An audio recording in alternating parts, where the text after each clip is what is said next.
Endocrine activity is also controlled indirectly by the hypothalamus, part of the nervous system located in the diencephalon or interbrain. This is where the nervous system and the endocrine system shake hands, as it were. The hypothalamus is involved in the control of our body temperature, emotions, and sexual activity, among many other things. These activities are initiated by the hypothalamus based on negative feedback. The hypothalamus accomplishes this in three ways. 1. The hypothalamus regulates the anterior pituitary gland by stimulating or inhibiting the production of pituitary hormones. 2. The hypothalamus releases hormones directly into the circulatory system through the posterior pituitary gland. And 3. The hypothalamus controls the endocrine cells of the adrenal medullae, which produce a very important hormone called adrenaline.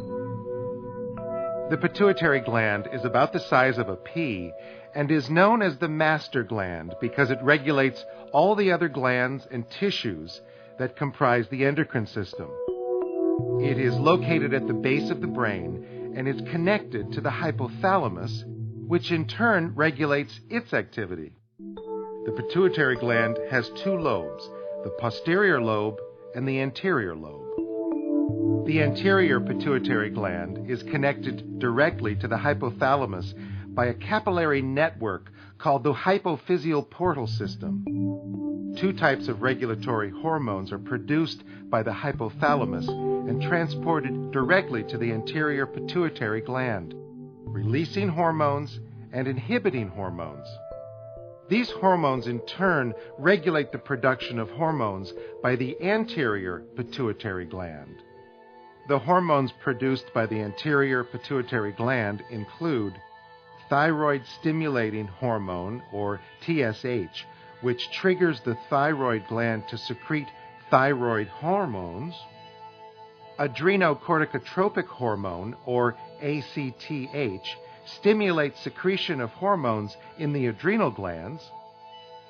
Follicle-stimulating hormone, or FSH, stimulates sperm production in the male testes, as well as estrogen hormone secretion and egg development in the female ovaries. Prolactin, or PRL, stimulates the formation of mammary glands in the female and production of milk. Luteinizing hormone, or LH, induces ovulation in females and stimulates estrogen and progesterone hormone secretion in preparation for pregnancy. In males, it stimulates the production of testosterone hormone in the testes. And growth hormone, or GH, targets cells in the liver which are involved in processing food, as well as stimulating cell growth and replication throughout the body. The posterior pituitary gland contains neuron cells that originate in the hypothalamus, and it releases two hormones that are produced in the hypothalamus. Antidiuretic hormone, or ADH, primarily targets cells in the kidneys and works to maintain a proper balance of electrolytes in the bloodstream, but is also involved in maintaining proper blood volume and proper blood pressure. Oxytocin helps prepare the uterus during the last stage of pregnancy for labor and delivery. After delivery, oxytocin is also involved in producing milk in the mammary glands.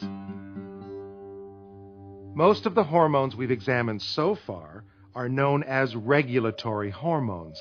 That is, they are involved in regulating hormone production in other glands and organs.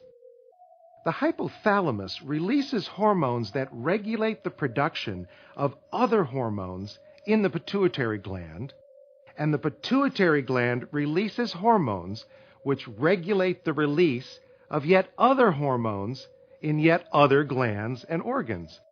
Now let's examine these other glands and organs that make up the endocrine system.